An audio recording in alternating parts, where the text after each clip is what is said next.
With value investing you cannot beat momentum investing in terms of returns, यानी कि इसकी value ज्यादा है, प्राइस कम है। अगर ऐसा होता तो अभी तक बढ़ा क्यों नहीं? को ये नहीं पता अभी ये मेरी थीसिस को करेक्ट प्रूव होने के लिए कितना टाइम लगेगा। आप पैसा तभी बना पाओगे when you are proven right, market is proven wrong, but हमारा जो डिसीजन मेकिंग है वो प्लान ABCD से ही होता है। हमें इससे फर्क नहीं पड़ता FIIs आ रहे हैं कि जा रहे हैं, हमें ये इससे फर्क नहीं पड़ता मार्केट ओवर प्राइस्ड है कि अंडर प्राइस्ड है। हमारा फंडा सिंपल है, अगर स्टॉक मिल रहे हैं तो इन्वेस्टेबल है।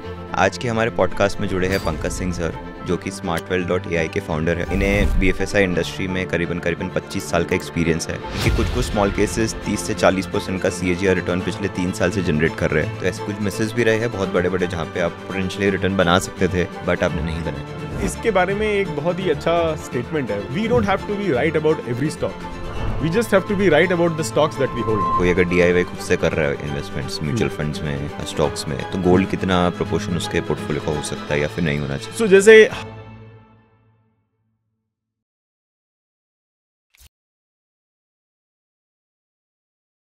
आज के इस पॉडकास्ट में हम इनसे जानेंगे कि क्या एग्जैक्ट इनका स्टॉक स्क्रीनिंग प्रोसेस रहा है, कैसे ये इतने अच्छे स्टॉक सिक्योरिटीज आइडेंटिफाई कर पाए हैं जिसकी वजह से इनको इतना अच्छा रिटर्न जनरेट हो रहा है और इनके इन्वेस्टर्स साथ ही साथ ये रिटर्न जनरेट कर पा रहे हैं। So with this I welcome you Pankaj, thank you so much for being on our show.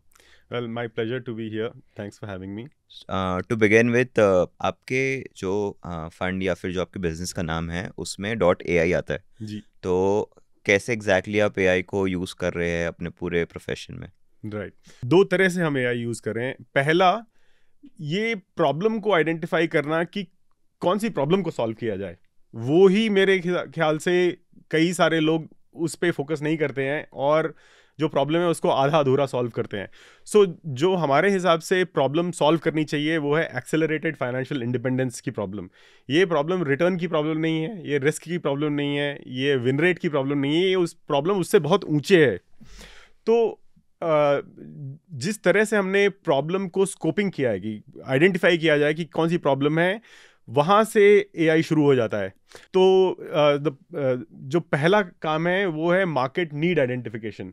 सो वहाँ पे हमने नीड एनालिसिस करके जो कस्टमर सेगमेंटेशन किया है उसको हम बोलते हैं कि मार्केट में 4 पर्सोनास होते हैं, एस्पायर, स्प्रिंट, एंड्योरेंस, ट्रायम्फ। सो वो क्लासिफिकेशन लर्निंग से आया है। तो कि मार्केट को चाहिए क्या वो समझने के लिए क्लासिफिकेशन लर्निंग है। फिर उसके बाद जब हमने अपना प्रोडक्ट पोर्टफोलियो डिज़ाइन किया है तो हमारे प्रोडक्ट पोर्टफोलियो के सब ब्रांड भी वही हैं, एस्पायर, स्प्रिंट, एंड्योरेंस, ट्रायम्फ। सो जो बिजनेस प्लानिंग है वो एक बहुत बड़ा यूज केस है AI का। उसके बाद आता है डेटा और एनालिसिस का फील्ड। सो इसमें हमारी स्मॉल केस हैं कैश सेगमेंट में, हम डेरिवेटिव के प्रोडक्ट्स भी बना रहे हैं। सो इन दोनों को मिला के अगर देखा जाए तो 3 यूज केसेस हैं स्मॉल AI के। पहला यूज केस है data generation, so alternate data, जैसे sentiment as a source of information, वो एक यूज केस है। दूसरा है कि मान लीजिए आपके मन में एक आइडिया है कि ये करेंगे तो इन्वेस्टमेंट ग्रो होएगी, तो आप उस हाइपोथेसिस को डिफाइन कीजिए और वो हाइपोथेसिस टेस्टिंग में AI का यूज केसेस आते हैं। और अगर आप उस हाइपोथेसिस को डेवलप करना चाहते हैं कि ये करने से ये होगा कि नहीं, वो टेस्ट कीजिए। और अगर आपके पास एक सोल्यूशन है कि इस अपॉर्चुनिटी को ऐसे कैप्चर करना चाहिए, तो how best to capture the opportunity, वो ऑप्टिमाइजेशन भी AI आपको हेल्प कर सकता है। तीसरा एरिया ये है कि जो एग्जीक्यूशन का एक्सपीरियंस है, आपके पास एक स्ट्रैटेजी है, आप उसको एग्जीक्यूट करते हैं, वो कितने एफिशिएंसी से एग्जीक्यूट कर पाएंगे, कितने कम से कम ट्रांजैक्शन कॉस्ट में एग्जीक्यूट कर पाएंगे। जो मॉडल बताता है कि इतना परफॉर्मेंस आना चाहिए, वो रियलिटी में आ रहा है कि नहीं, ये से डू रेशियो का गैप मिनिमाइज करने में भी AI का बहुत यूज़ है। तो ये 3 एरिया मैं कहूँगा, एक है बिजनेस प्लानिंग, दूसरा है रिसर्च और एनालिसिस। रिसर्च के अंदर 3 एरिया है, एक तो ऑल्टरनेट डेटा, एक है हाइपोथेसिस टेस्टिंग और एक है एग्जीक्यूशन एक्सपीरियंस ऑप्टिमाइजेशन। करेक्ट। तो एक 1 बाय 1 जाते हैं। सबसे पहला चीज़ आपने कहा कि बिजनेस प्लानिंग में 4 अलग अलग पर्सोनास क्रिएट आपने AI के थ्रू किए जी। सो वो चारों पर्सोनास जो क्रिएट हुए हैं वो कौन है? और ये मैं इसलिए पूछ रहा हूँ ताकि मैं भी रिलेट कर सकूँ कि मैं चारों पर्सोना में कहाँ फॉल करता हूँ। राइट। और साथ ही साथ जो देख भी रहे होंगे वो लोग भी जान पाएंगे कि एग्जैक्टली उनका पर्सोना क्या है। राइट। सो ये जर्नी शुरू होती है तब जब एक इन्वेस्टर बना नहीं है। वो उसने पढ़ाई लिखाई ख़त्म की है, अभी नौकरी शुरू की है और अभी सेविंग्स आना चालू हो गया है। सो वो जो फर्स्ट स्टेज है वो होता है प्राइमरीली अ सेवर। वो पैसे बचा रहे हैं लेकिन उसको ये पता नहीं अभी करना क्या है, वो फर्स्ट स्टेज होती है। और उस स्टेज में उनको ऑप्शंस चाहिए होते हैं, क्योंकि उनको कई सारे ऑप्शंस एक्सप्लोर करने हैं और एक्सपेरिमेंट करना है और ये देखना है कि ये कौन सी चीज़ मेरे से फिट हो रही है, कौन सी नहीं हो रही है। वो स्टेज है एस्पायर स्टेज। और इस स्टेज में काफ़ी समय तक लोग रहते हैं और कई सारी चीज़ें एक्सप्लोर करते हैं। तो आप स्टॉक एक्सप्लोर करते हैं, फिक्स डिपॉजिट करते हैं, कोई पड़ोस में एक अंकल होते हैं जो आपको म्यूचुअल फंड शुरू करा देते हैं, कोई यूलिप शुरू करा देता है, आपके पेरेंट्स बोलते हैं कि अभी कमाने लग गए हो तो एक घर में इन्वेस्ट करो। सो इस स्टेज में आप बहुत सारे ऑप्शन एक्सप्लोर करते हैं। तो यहाँ सबसे बड़ी चीज़ ये है कि आपको शुरू होना है। आपको ये आपके मन में नहीं है कि मुझे सबसे ऑप्टिमम चीज़ करनी है, बट आपको ये है कि यार कुछ तो करें। उसका नेक्स्ट स्टेज है स्प्रिंट। सो स्प्रिंट वो स्टेज है जब आपको पता है कि यार मैंने बहुत सारी चीज़ें एक्सप्लोर की, I like these things, I don't like these things, तो मुझे ये चीज़ मैक्सिमाइज करना है। सो जब वो क्लैरिटी आ जाती है, वो स्टेज है स्प्रिंट। और आपको ये भी आपके मन में रहता है कि I have lost a bit of time, so आपको कैचअप भी करना है। सो वो स्टेज है जब आपको अपना पोर्टफोलियो एक्सेलरेट करना होता है और आपको ये भी पता होता है कि अब मुझे सीखना पड़ेगा। तो बहुत सारी चीज़ें हैं, आपके मन में थोड़ी क्लैरिटी आ जाती है, ये सिर्फ नहीं करना है, ये करना है और मैं टाइम लगाऊंगा सीखने के लिए और मुझे अब रिटर्न एक्सेलरेट करना है। वो स्टेज है स्प्रिंट। थर्ड स्टेज है जब लेट्स से 40 से 50 की उम्र के बीच में, वो स्टेज है जब आपके ऑफिस में जिम्मेदारियां बढ़ चुकी होती हैं, आप सीनियर पोजीशन पे पहुंच गए हैं, आपके घर में जिम्मेदारियां बढ़ चुकी होती हैं, आपने शादी कर ली, बच्चे हो गए और आपकी फाइनेंस एंगल से भी जिम्मेदारियां बढ़ गई हैं क्योंकि आपने बहुत सारी इन्वेस्टमेंट कर रखी हैं और सब फ्रैगमेंट हो चुकी हैं। तो आपके सबसे बड़ी ज़रूरत ये होती है कि आप टाइम फ्री अप करें। तो वहाँ पे उस स्टेज को हम बोलते हैं एंड्योरेंस। तो आप फटीग हो चुके हैं, आप थक चुके हैं और आपको कंसोलिडेट करके टाइम फ्री अप करना है। वो स्टेज है थर्ड स्टेज। लास्ट स्टेज है जो लास्ट लैप है कि आप फाइनेंशियली इंडिपेंडेंट हो चुके हैं। आपने इतना बड़ा कॉर्पस बना लिया है जिससे कि जो यील्ड आएगा वो आपके खर्चे से ज़्यादा है।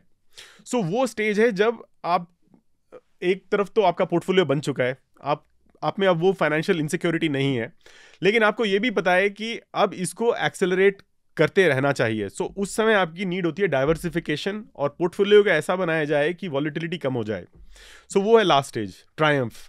ट्रायम्फ मतलब आप बन चुके हैं इंडिपेंडेंट और आपको फिर भी इसमें रेजिलियंस ऐड करना है, फिर भी थोड़ा बहुत अल्फा लाना है और परसेंटेज रिस्क कम चाहिए क्योंकि ये पोर्टफोलियो बड़ा हो चुका है। तो ये 4 स्टेजेस है। एस्पायर जब आपको शुरू होना है, स्प्रिंट जब आपको एक्सेलरेट करना है, एंड्योरेंस जब आपको कंसोलिडेट करना है, ट्रायम्फ जब आपको थोड़ा डाइवर्सिफाई करके रेजिलियंस बढ़ाना है। करेक्ट।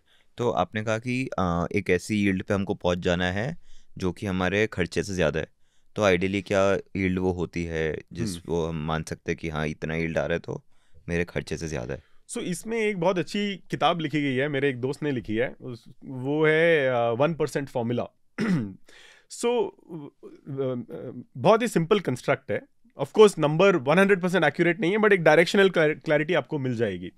सो मोटा मोटा फिलॉसफी ये है कि अगर आप मान लीजिए कि मार्केट 12% रेट से ग्रो होता है, तो मोटा एक साल में, तो मोटा मोटा एक महीने में 1% ग्रो होता है। तो अगर आपका खर्चा एक महीने का 1 रुपया है और अगर आप उसका 100 गुना 100 रुपए का कॉर्पस बना लेते हो तो उसका यील्ड आएगा 12 रुपए साल में या महीने में 1।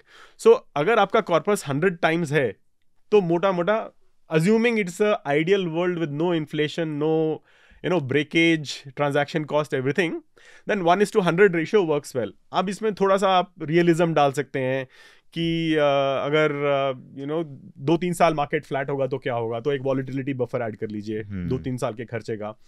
और in real world there is inflation, तो एक वो बफर ऐड कर लीजिए। सो ये 150 से 200 गुना का नंबर है, वो इंडिया के सिनारियो में रीजनेबल लगता है। करेक्ट। तो अगर आपका 1 रुपए का खर्चा है हर महीने का और 200 का कॉर्पस बना लिया है, then you are safe okay from run rate expenses. तो ईयरली बेसिस पे 6% का यील्ड पे अगर मैं सर्वाइव कर पा रहा हूँ तो एक सही नंबर हो जाएगा। एग्जैक्टली, आई वुड से सो। Okay, alright. एंड हम इसके ऊपर एक चीज है कि जो वन टाइम एक्सपेंसेस है वो सेपरेट है। ओके, यस, जैसे आप बच्चों को बाहर भेजना चाहते Right. हैं पढ़ाई के लिए, या उनकी शादी का, या घर खरीदना है, उस टाइप की ये चीजें। मेरे डेली एक्सपेंसेस है। Correct, living expenses. Living expenses है।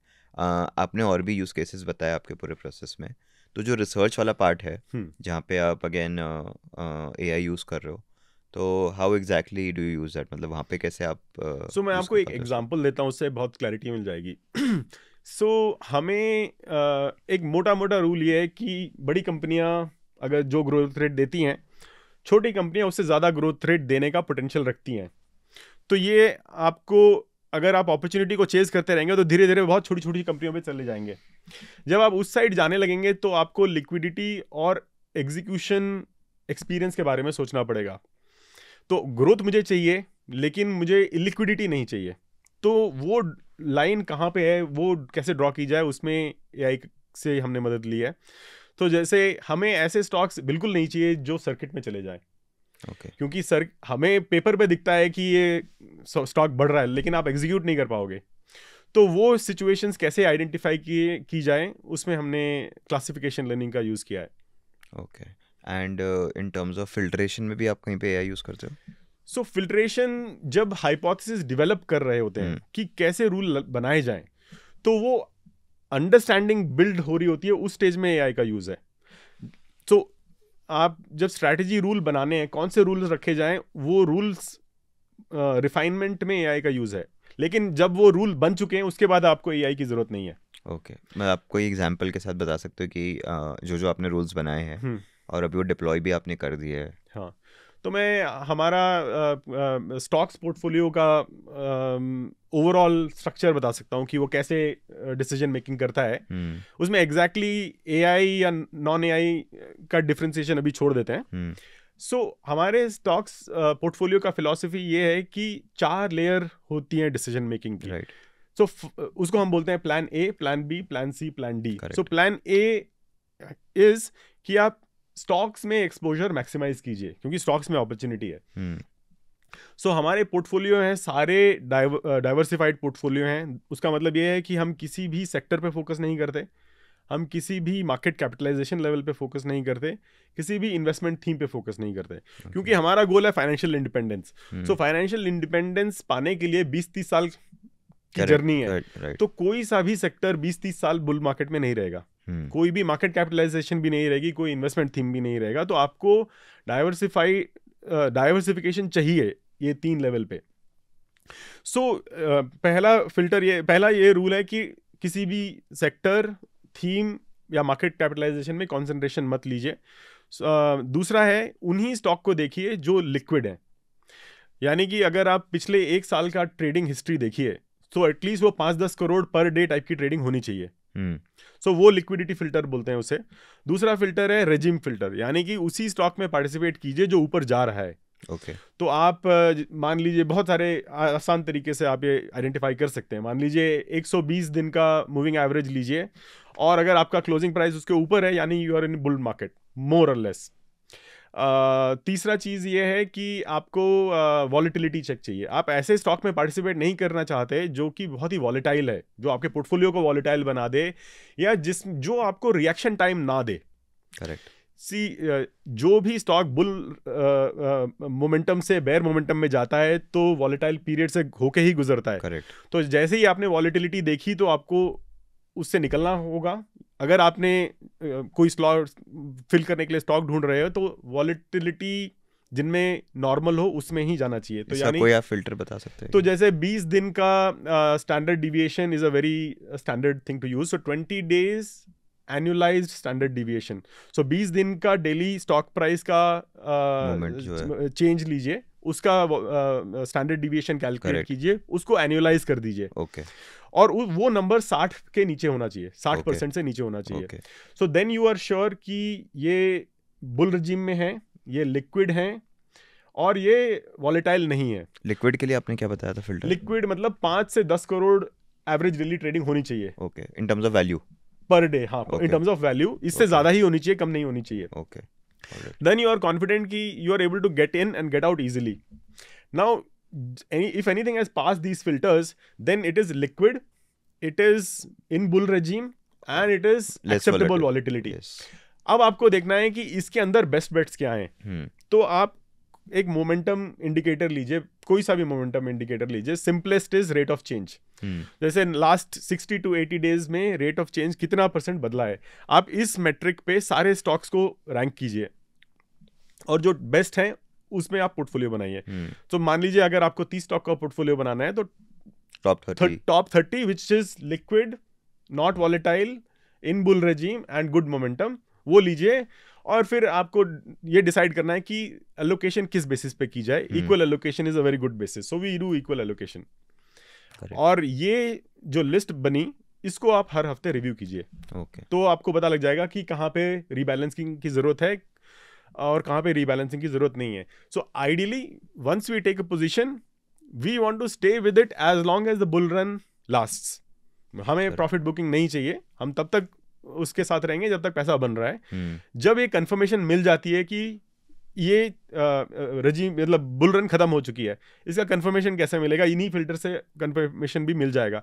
या तो वो वॉलेटाइल हो जाएगा या तो उसका बुल मोमेंटम खत्म हो जाएगा. It will start trading below moving average. So when that happens आप वो स्लॉट को फ्री कर लीजिए और जो स्लॉट खाली हो गया है उसके लिए फिर दोबारा से देखिए कि बेस्ट अवेलेबल कैंडिडेट क्या है, उससे बैकफिल कीजिए.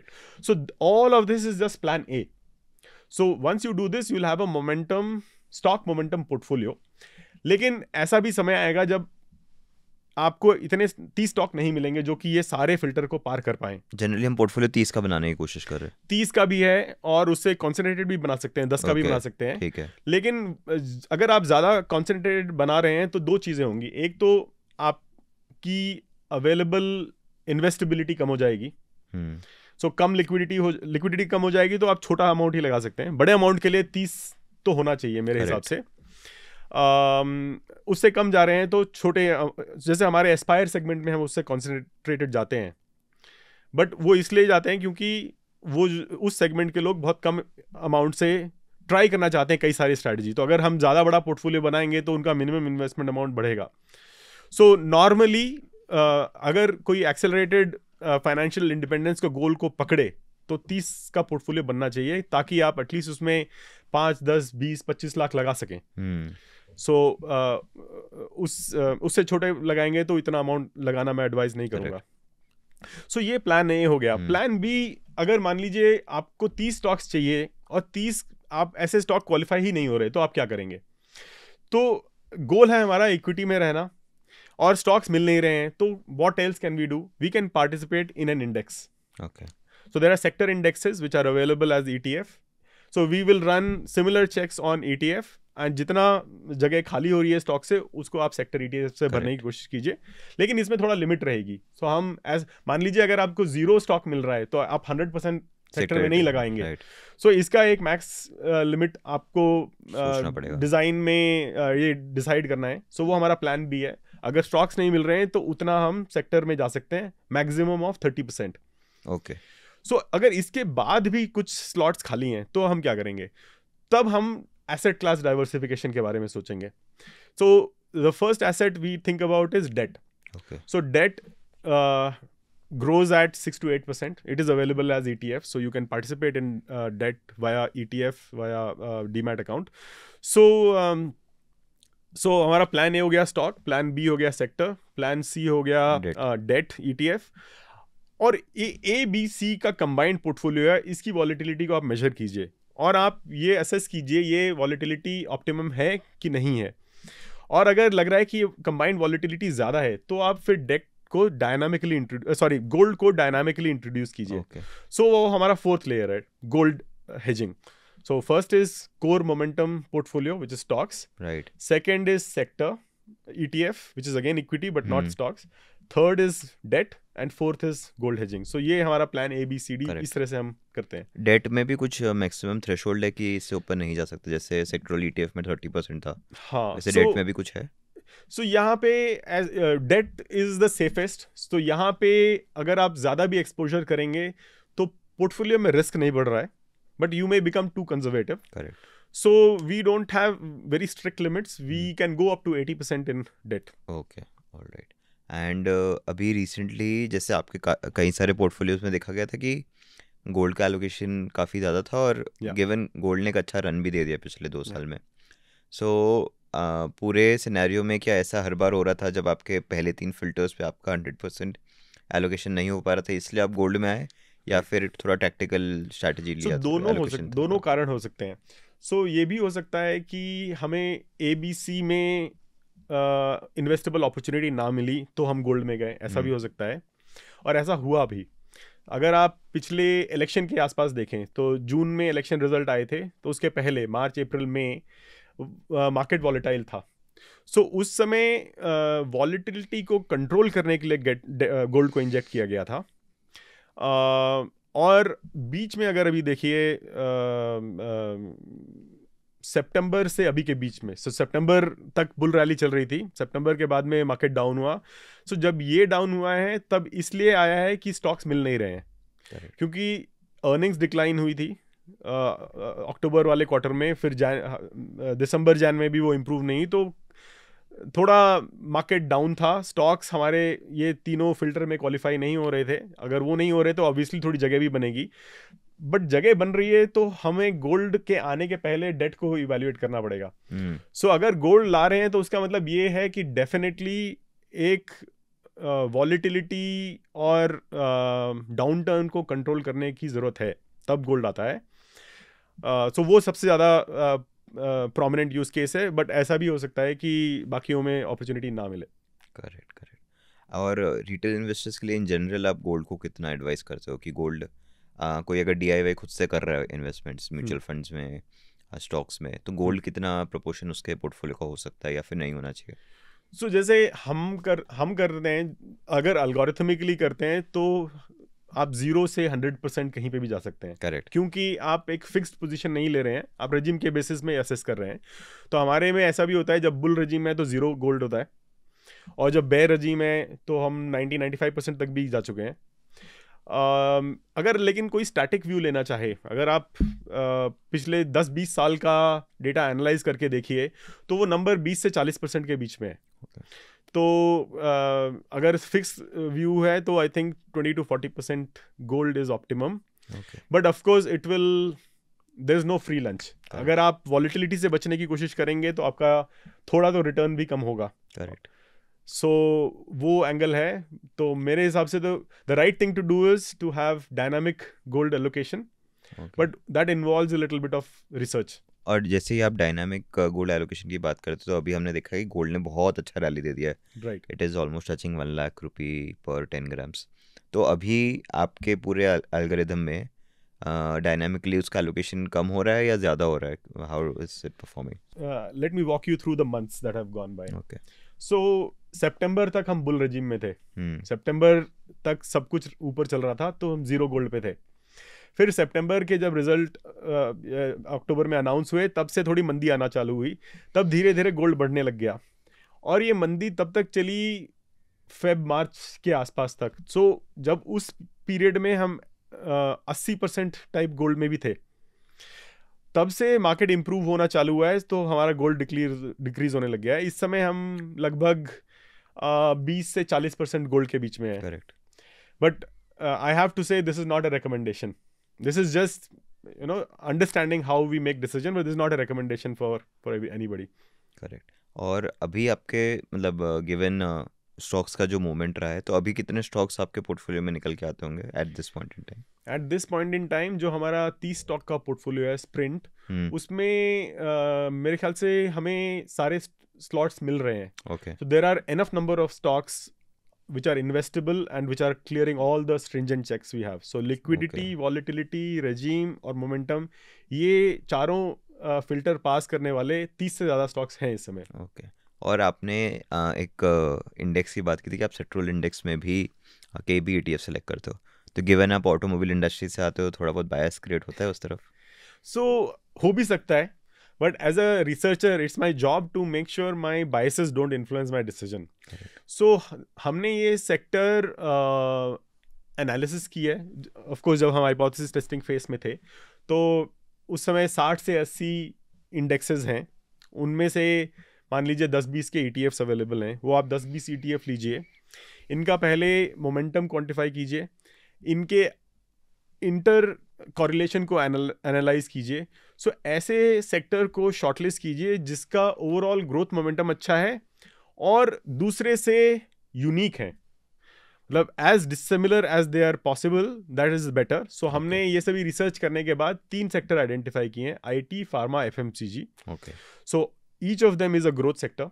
IT is a growth sector, pharma is a growth sector, FMCG is a growth sector. So अब ये देखिए सेक्टर ETF की जरूरत कब पड़ती है. इसकी जरूरत तब पड़ती है जब stocks are not performing well. So मुझे सेफ्टी तो चाहिए ही और ग्रोथ मोमेंटम भी चाहिए. सो ये तीनों सेक्टर उस पे क्वालिफाई होते हैं कि तीनों में ग्रोथ मोमेंटम है और ये तीनों के बीच का कॉरिलेशन सबसे कम है. IT is very different from pharma, is very different from FMCG and vice versa. Right. So ये हमारे 3 सेक्टर हैं और इनमें ऑटोमोटिव नहीं है. करेक्ट. एंड आपके पूरे थीसिस में कहीं भी फंडामेंटल का कोई एस्पेक्ट नहीं है. तो like are you very pro technical numbers and then based on that ही आप डिसीजन लेते हो, या फिर थोड़े बहुत फंडामेंटल्स भी कंपनी के पढ़ते हो?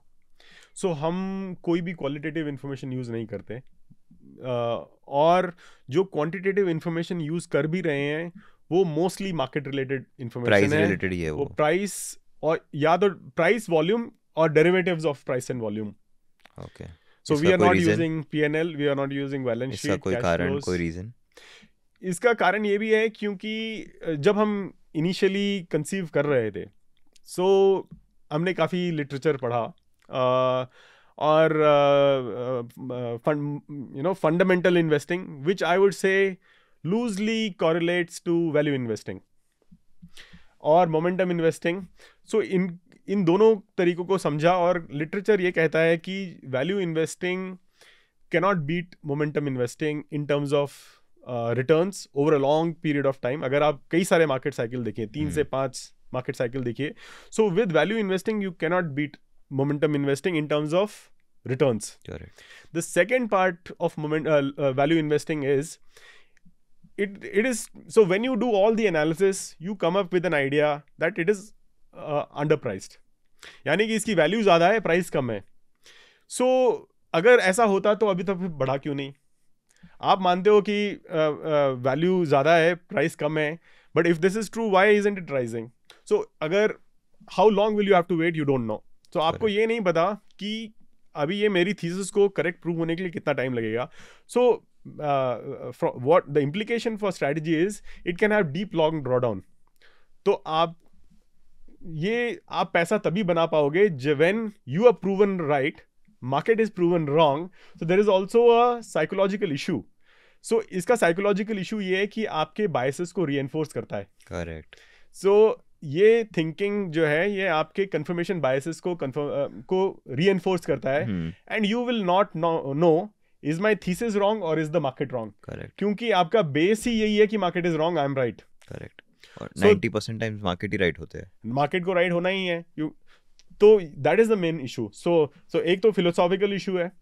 दूसरा इशू ये है कि इतना सब करने के बाद even when you are proven right you will have slightly lower और you will be on par with momentum in terms of return, but you will be definitely worse off in terms of drawdown. And then it places a lot of emphasis on self assurance. Correct. तो मेरा तो मानना ये है कि वही strategy आप implement कर पाओगे जो आपके लिए बहुत ज़्यादा मुश्किल नहीं है. Whereas value investing is very hard for most investors. Correct. So those were the reasons. So of course there is a way to do value investing even algorithmically. Right. So of course first is conventional is आप book पढ़ के, अखबार पढ़ के, उनकी annual general meeting में बैठ के एनालाइज करें. So that of course is very research intensive and yet it has drawbacks. Even if you automate that, there is drawback. So that is where we decided that momentum, but what we call as diversified momentum. जहाँ पे वो sectoral चीजें आ गई, commodities भी आ गया और date भी आ गया. So हम 5 लेवल ऑफ डाइवर्सिफिकेशन को जरूरी मानते हैं. तो पहला है you should diversify across sector. दूसरा है you should diversify across market capitalization level. तीसरा है you should be diversified across investment themes. So let's say banking as a theme, green energy as a theme. So because none of these will last 20-30 years. The third is you should diversify across asset classes. The last part, which is very unintuitive, which is you should also diversify across strategies. Right. So no matter how strong your strategy is, it will have periods of weaknesses. So to stay invested, you should never expose yourself to a condition where exiting the market is the only way to hold your nerves. Right. Kyunki market will test your patience, it will test your resolve. So at that time you must have more than one strategy. So हमारे तो ये strategy diversification भी ज़रूरी है. So हमारे 3 तरह के strategies हम करते हैं: stock based strategy, asset class based strategy और factors based strategy. So ये 3 हैं और इनके combinations भी possible हैं. So 2-in-1 combinations, 3-in-1 combinations. So इस तरह से हम operate करते हैं ताकि we continue to stay invested. At the same time, it should be possible to make money in a stress-free manner. That is what we believe. पूरा exit strategy भी आपका वही 4 पैरामीटर्स बता देते हैं कि ये 4 पैरामीटर्स में अब नहीं वो स्टॉक फॉल कर रहा है तो आप वहाँ से एग्जिट ले लेते हो. करेक्ट. सो मोस्टली हम एग्जिट 2 ही कारणों से करते हैं. एक, या तो उसकी वॉलिटिलिटी बढ़ गई है. 3 कारणों से. एक तो या तो उसकी वॉलिटिलिटी बढ़ गई है and there is a chance that it is going to decline. The second is there is a confirmation that it has started declining, so regime बदल गया है. तीसरा है it has become illiquid. So ये 3 कारण है जिससे हम निकल सकते हैं. और अगर आप गोल्ड का देखें, under what conditions will we add gold और रिड्यूस गोल्ड, सो वो हम मार्कोविट्स एफिशिएंट फ्रंटियर प्रिंसिपल से करते हैं. तो मान लीजिए आपका कोर स्टॉक्स पोर्टफोलियो है और आपको ये डिसाइड करना है कि अब मैं इसमें कितना गोल्ड डालूं. तो आप कई सारे सिनारियो को टेस्ट कर सकते हैं. अगर 10% डालूंगा तो क्या होगा, 20% डालूंगा तो क्या होगा. मान लीजिए ऐसे आपने 10 सिनारियो बनाए, आप 10 का मीन वेरिएंस एनालिसिस कीजिए, मीन वेरिएंस ऑप्टिमाइजेशन कीजिए, and you will identify the exact scenario which will optimize your risk adjusted returns. So which is what the efficient frontier does. Correct.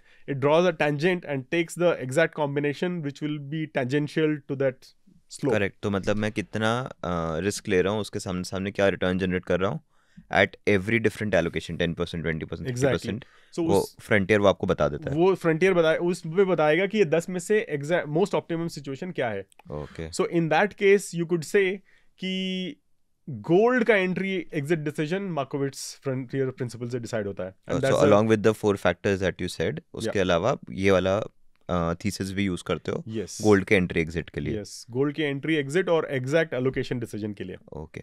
And in general आप overall markets का कोई view point रखते हो या फिर you follow your strategy rigorously? We of course track the market. We look at news, we look at fundamental data, we look at everything, but not with the intent of using that to make investment decision. We do all of that to keep observing जो हमारा system कर रहा है वो correct कर रहा है कि नहीं कर रहा. बट हमारा जो डिसीजन मेकिंग है वो प्लान ABCD से ही होता है. हमें इससे फ़र्क नहीं पड़ता FIIs आ रहे हैं कि जा रहे हैं. हमें ये इससे फ़र्क नहीं पड़ता मार्केट ओवर प्राइज्ड है कि अंडर प्राइज्ड है. हमारा फंडा सिंपल है. अगर स्टॉक्स मिल रहे हैं जो कि लिक्विड हैं, वॉलिटिलिटी ठीक है, मोमेंटम है, बुल रजीम में है, तो इन्वेस्टेबल है. फिर ये फ़र्क नहीं पड़ता कि FII आ रहे हैं कि जा रहे हैं, सस्ता है कि महंगा है, उससे फ़र्क नहीं पड़ता. क्योंकि हमें चाहिए क्या, हमें चाहिए कि अगर इसमें 100 रुपये लगाएं वो 100 रुपये से ज़्यादा हो जाएं. अगर हमें ऐसा एविडेंस मिल रहा है कि 100 से बढ़ने की चांसेस हैं तो हम करेंगे, तो भले ही महंगा हो या सस्ता हो. करेक्ट. एंड मतलब आपने पूरे थीसिस में गोल्ड आपका एक बहुत बड़ा हिट रहा है पिछले 1.5 साल में, मुझे समझ में आया. कुछ ऐसे स्टॉक्स आपने बाहर भी देखे होंगे जो बहुत चल रहे हो, लेकिन सिंस वो हमारे सिस्टम में आए नहीं तो आपने अवॉइड कर दिए. तो ऐसे कुछ मिसेस भी रहे हैं बहुत बड़े बड़े जहाँ पे आप पोटेंशियली रिटर्न बना सकते थे बट आपने नहीं बनाए. सो ऐसा हो सकता है. तो इसके बारे में एक बहुत ही अच्छा स्टेटमेंट है वॉरेन बफे और चार्ली मंगर के टीम का. So they say we don't have to be right about every stock, we just have to be right about the stocks that we hold. तो जो नहीं आया उसके बारे में हम चिंता नहीं करते, लेकिन हमें 30 चाहिए, ये 30 बराबर होनी चाहिए, उसकी हम बहुत चिंता करते हैं. तो रिग्रेट जो है, मैं आपको क्योंकि हमने गोल्ड के बारे में इतना बात किया है तो रिग्रेट गोल्ड का एक हिट बताता हूँ, एक मिस बताता हूँ. तो पिछले सितंबर से अभी मान लीजिए 2 हफ्ते पहले तक, अप्रैल मिड तक, गोल्ड 30-35% राइज हुआ है. और हमारे एल्गोरिथम में गोल्ड ऑटोमेटिकली आ गया था, क्योंकि वॉलिटिलिटी को कंट्रोल करने के लिए, बी ड्रॉडाउन को मिटिगेट करने के लिए. तो हम we captured most of this rally in gold, right, when the equity was in crisis, and most people at that time will conclude कि market में पैसा नहीं बनेगा, right, क्योंकि equity down है या equity turbulence में है. तो this was a major hit. और इस समय हमारे stocks portfolio अच्छा किए हैं, हमारे assets portfolio अच्छा किए हैं, हमारे factors portfolio भी अच्छा किए हैं, क्योंकि तीनों में inherently hedging is an element. correct, तो जिस तरह से हम देखते हैं हर एक, so even if gold is not your main investment class, it should not be your main investment class because it doesn't have great CAGR overall, all except if you see the last 6-8 Correct. months. So जो भी आपका plan है उसके बाद कुछ तो plan भी होना चाहिए, and it should end with gold. That is our philosophy. So that's the hit. What is the miss? So थोड़ा सा और पीछे जाते हैं. पिछले जून में जनरल इलेक्शन हुए थे, एग्जाम्पल मैं दे भी रहा था. सो मार्च से मई के समय बहुत टर्बुलेंस थी, तो हमारे एल्गोरिथम ने डिटेक्ट कर लिया कि थोड़ा गोल्ड तो डालना चाहिए वॉलेटिलिटी को कंट्रोल करने के लिए. So that was a very good thing. और इलेक्शन काउंटिंग के दिन मार्केट गिरा, 6-8% गिरा था. तो we absorb that shock very well. But what happened after that, the market started rising. So पहले 1-2 हफ्ते हमें गोल्ड को कम करके वापस इक्विटी में जाने में लगे. सो दैट इज अ रिग्रेट कि उस समय जो शार्प इंक्लाइन हुआ हम उसमें पार्टिसिपेट नहीं कर पाए, एटलीस्ट पहले 1-2 हफ्ते. So that is a regret that we have. But this is also a lesson. It is a lesson in investor psychology. You cannot have it both the ways. So that is the price we pay to be safe. So अगर हमें safe रहना है, जो कि रहना भी चाहिए ताकि वॉलेटिलिटी कम रहे और कैटेस्ट्रॉफिक रिस्क को मिटिगेट किया जा सके. सो अगर हमें वो चाहिए तो ऐसा पीरियड भी होगा जब थोड़े समय इक्विटी में रैली दिख रही है लेकिन हम पार्टिसिपेट नहीं कर पा रहे हैं. So you are very right. So there have been cases when stocks are rallying and we missed some part of it. Right, but that's a part of the game. Right. And जो आपने पूरा thesis बनाया है, the 4 conditions that we have, उसका inspiration आपको कहाँ से मिला है? Where did you curate it? आपको कैसे पता चला कि ये 3-4 कंडीशन लगा कि मैं हाइपोथेसिस मेरा रन करूं मेरे इक्विटी पोर्टफोलियो के लिए? सो जब मैं शुरू कर रहा था, ये 2019-20 के समय, कोविड के समय की बात है, तो मैंने इसमें ग्लोबल लिटरेचर को स्कैन किया. सो 3-4 किताबें हैं जो बहुत ही इंस्पिरेशनल लगी मुझे. सो आपको सिस्टम बनाने के लिए क्या चाहिए होता है? एक, आपको आइडियाज़ का सोर्स चाहिए होता है. दूसरा, आपको एक साइंटिफिक फाउंडेशन वैलिडेट करने का सोर्स चाहिए होता है. तीसरा, आपको एक इन सब के बेसिस पे एक ये चाहिए होता है कि आप टूल्स या फ्रेमवर्क बना पाएँ. सो जो आइडिया का सोर्स है, एक बहुत अच्छी किताब मैंने पढ़ी, वो है पेरी काउफमैन की. Is a well known global expert और प्रैक्टिशनर. उन्होंने लिखी है काउफमैन कंस्ट्रक्ट्स ट्रेडिंग सिस्टम. उसमें आप स्टॉक्स, ETFs, फ्यूचर्स, कमोडिटीज़, किसी भी सेगमेंट में एल्गोरिथमिकली सिस्टम कैसे बना सकते हैं, उसके बहुत सारे आइडिया हैं. सो उसमें मैंने बहुत सारा टाइम लगाया है समझने के लिए. दूसरा है, अगर आपको एक आइडिया मिला, आप कैसे देखो ये वैलिडेट करोगे कि ये साइंटिफिक है कि नहीं है. सो एक किताब है क्वांटिटेटिव मोमेंटम, ये वेस्ली और ग्रे ने लिखी है. सो उसमें आप क्वांटिटेटिव मोमेंटम की साइंटिफिक वैलिडिटी को समझ सकते हैं. उसमें बहुत सारे रिसर्च पेपर कंपाइल किए हैं. उसमें ये भी मोमेंटम वर्सेस वैल्यू का डिबेट भी काफ़ी डीपली एक्सप्लोर किया है, तो उसको काफ़ी समझा है. और तीसरा, अगर आपके पास एक आइडिया है और थोड़ा आपको लग रहा है कि इसमें साइंटिफिक मेरिट है, तो आप कैसे बनाओगे. सो उसमें अंद्रियास क्लिनोव, जिनको I was fortunate enough to have him as my adviser in the initial stages of my journey. So उनकी 3 किताबें हैं. एक है आप स्टॉक्स पोर्टफोलियो कैसे बना सकते हैं, उसके बारे में. एक है फ्यूचर्स का पोर्टफोलियो कैसे बना सकते हैं, उसके बारे में. और एक है कि पाइथन एज अ टूल कैसे यूज़ करें ताकि आप स्टॉक्स या फ्यूचर्स या किसी भी इसकी स्ट्रैटेजी बना पाएँ. सो मैं बोलूँगा ये तीनों से मैंने बहुत सीखा. आप अपनी थीसिस या आइडिया कैसे जनरेट करें, आइडिएशन कैसे करें. दूसरा, जब आइडिया हो चुके हैं तो उसकी साइंटिफिक वैलिडिटी कैसे इंश्योर करें, क्योंकि काफ़ी सारे इसमें लिटरेचर, ये हम जीरो बेस से शुरू नहीं कर रहे हैं. तो इसमें कैपिटल एसेट प्राइसिंग मॉडल है, फ्रेंच एंड फार्मा एनालिसिस है, मार्कोविट्स है, 75 तरह के फ्रेमवर्क्स ऑलरेडी अवेलेबल हैं. तीसरा, अगर आपके पास एक आइडिया है जो साइंटिफिकली करेक्ट लग रहा है तो उसको कैसे प्रोग्राम किया जाए, आप उसको स्टेप बाय स्टेप करके देखिए। करेक्ट। जो आइडिया अच्छा दिख रहा है वो आप बैक टेस्ट करेंगे तो आपको समझ में आएगा उतना अच्छा नहीं था। करेक्ट। जब उसको एक्चुअली इंप्लीमेंट करेंगे तो पता लगेगा कि जितना टेस्ट में आया उससे भी खराब था। राइट। सो एक्चुअली हर स्टेज में रियलिटी चेक होता है, तो और ये इसका कोई तरीका नहीं है, आपको करके ही देखना पड़ेगा। करेक्ट।